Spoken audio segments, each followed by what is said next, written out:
Hello learners, English Kumar Bharti Unit 4.1 Poem Please Listen. The poem suggests that true listening is a powerful form of support, far more valuable than advice or action.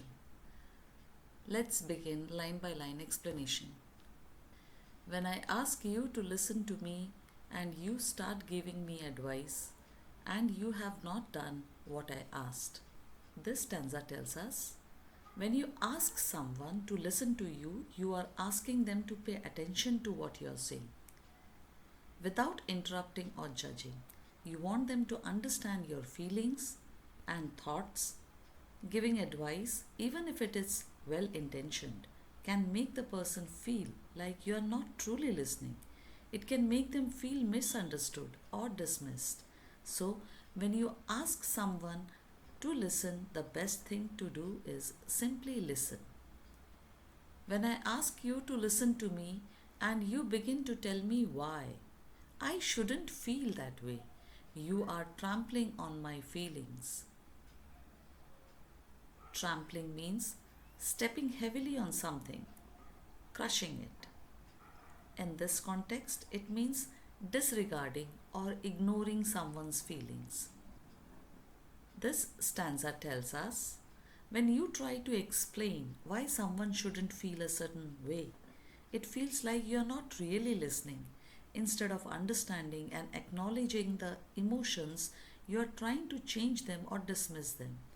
This makes the poet feel unheard and invalidated. It is important to be able to express freely, and when someone tries to shut down your feelings, it can be hurtful. When I ask you to listen to me and you feel you have to do something to solve my problem, you have failed me, strange as that may seem. This stanza tells us if instead of listening you focus on fixing the problem, you miss the opportunity to offer genuine support. The best thing you can do is simply listen. When you ask for a listening ear, you are not seeking a solution. You are looking for someone to understand your feelings and experiences without judgment. Listen. All I ask is that you listen. Listen carefully. All that the poet is asking for is your attention. Don't talk or do, just hear me. Don't talk or do anything right now. Just listen carefully. Pay attention to what the poet is saying and don't interrupt. Advice is cheap. 20 cents will get you both Dear Abby and Billy Graham in the same newspaper. These lines mean that advice is easy to come by and doesn't cost much. You can find advice from different sources like newspapers, magazines, or even from friends and family. It is so easy to get advice that it's almost worthless. For example, you can buy a newspaper for 20 cents and find advice from both Dear Abby, who gives advice on personal problems, and Billy Graham, who gives religious advice. This shows how readily available and inexpensive advice is. And I can do for myself, I am not helpless, may be discouraged and faltering, but not helpless. Discouraged means feeling a loss of confidence or enthusiasm. Faltering means losing strength or purpose. This stanza tells us the poet acknowledges that he may face setbacks or feel discouraged, but he refuses to succumb to helplessness. He believes in his own abilities to overcome challenges and find solutions. When you do something for me that I can and need to do for myself, you contribute to my fear and inadequacy. Contribute means to give something in order to provide or achieve something together with other people. Inadequacy, the state or quality of being not good enough or not enough. This stanza tells us when you take over tasks that I am capable of doing, even if I need a bit of help, you unintentionally make me feel less confident in my abilities. It's like you are saying I can't handle it on my own, which can make me feel scared and unsure of myself. By doing things for me, you are preventing me from learning and growing, and that can lead to feelings of inadequacy. But when you accept as a simple fact that I feel what I feel, no matter how irrational, then I can stop trying to convince you. Irrational means not logical or reasonable. Convince means to persuade someone to believe something. The poet says that when someone acknowledges and accepts another person's feelings, even if those feelings seem illogical or unreasonable, it frees the person experiencing those feelings from the need to justify or explain them. Instead, they can focus on understanding the underlying reasons for their feelings. In simpler terms, when someone is validated and understood, they can delve deeper into their emotions and work towards resolving them. And when that's clear, the answers are obvious and I don't need advice. Obvious means easily understood or recognized. These lines mean that when the situation or problem is easily understood, the solutions become clear and obvious. In such a case, seeking advice is unnecessary because the answer is straightforward. Irrational feelings make sense when we understand what's behind them. By understanding the roots of our feelings, we can better manage them and find ways to feel better. Perhaps that's why prayer works sometimes. For some people, because God is mute and He doesn't give advice or try to fix things.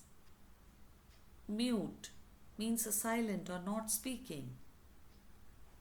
These lines tell us prayer might help some people because God doesn't interfere directly.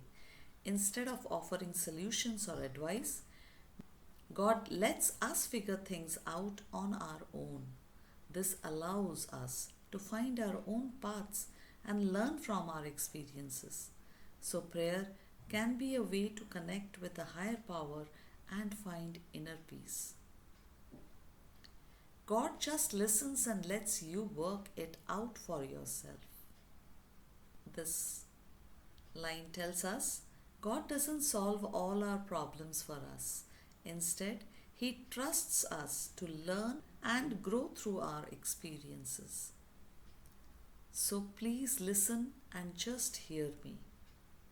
The poet asks the readers to pay attention and listen to what he is about to say. And if you want to talk, wait a minute for your turn and I will listen to you. These lines mean that if you want to say something, you should wait for your turn to speak. The other person will listen to you when it is your turn. Let's learn the poetic devices. Metaphor: a figure of speech that compares two things indirectly without using like or as. Here the example is: advice is cheap, 20 cents will get you both dear Abbey and Billy Graham in the same newspaper.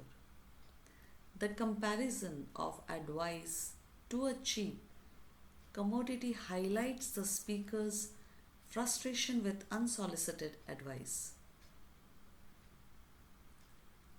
Imagery: the use of vivid language to create pictures in the reader's mind appealing to their senses. Example: I shouldn't feel that way. You are trampling on my feelings. The vivid imagery of trampling on my feelings creates a strong emotional impact. Personification. Giving human qualities or characteristics to non human things or abstract ideas is personification. For example, because God is mute and he doesn't give advice or try to fix things, the speaker personifies God as a silent listener, emphasizing the importance of active listening. Enjambment. The continuation of a sentence or phrase across a line, break in a poem. It creates a sense of flow and rhythm. For example, when I ask you to listen to me and you feel you have to do something to solve my problem and you have failed me, strange as that may seem. Running on lines create a sense of urgency and flow, mirroring the speaker's emotional state. Repetition. The repetition of words, phrases, or sounds in a poem to create emphasis or a musical effect. For example, when I ask you to listen to me and you start giving me advice, you have not done what I asked. When I ask you to listen to me and you begin to tell me why, I shouldn't feel that way. You are trampling on my feelings. When I ask you to listen to me and you feel you have to do something. The phrase, when I ask you to listen to me, is repeated at the beginning of several stanzas, emphasizing the main point of the poem. This is the appreciation of the poem, Please Listen. The poem Please Listen is written by an unknown poet, anonymous. The poem is in free verse, hence there is no rhyme scheme. There are not many figures of speech. The important figure of speech is repetition. When I ask you to listen to me, this line has been repeated in the poem for emphasis. The poet tells us how he just wishes that people would listen to a person's problems silently. Instead of giving advice, the poet is confident that he will find out the reasons behind his irrational feelings and then he will be able to solve his problems by himself. He feels that prayers probably work because God just listens to us silently when we pray and then lets us work things out ourselves. Through the poem, the poet implies that we too should work things out ourselves when we are faced with difficulties or have some irrational feelings. Thank you. Like the video, share it with your friends and subscribe my channel.